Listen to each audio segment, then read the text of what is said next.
Di dạng nông mô tê lý na nội di dạng nông mô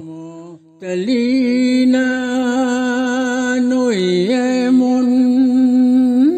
nay cô tôi thô ram xóa lao ni châu na lệ ai thai mà ghé gà lệ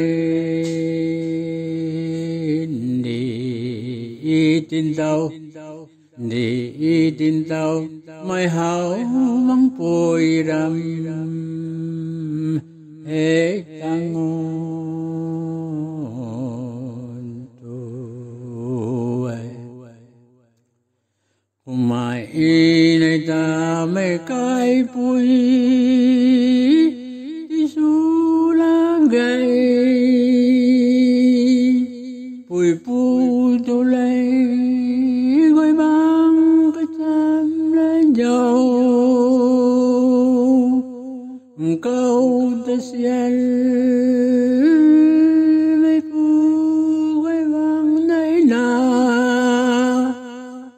bằng cả trăm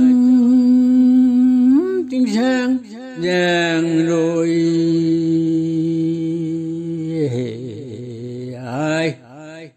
ai gọi bằng này bằng nông rồi hay môn ta tình tiêu xóa lâu cái ní thầy lại đi cùng nghe đình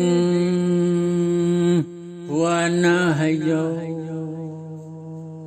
ai ngồi mà lấy cái gì tiếng bố lấy cái đi cả khâu nâng lộn cung tuang nâng lộn cung tuang buông haru daru đây ai ngồi bên đây cái gì biết được không mấy cái bà của tôi mày nhớ nơi bụi này có mẹ từ kia mấy trong quay vòng mau mấy dạng về nhà cái mày như thế mấy cái lắm nào thì xù là cái mấy cái thì xù là cái phụ lê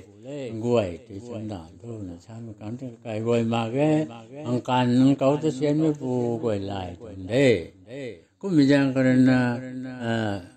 ăn cấu tới xem phụ thì thế nào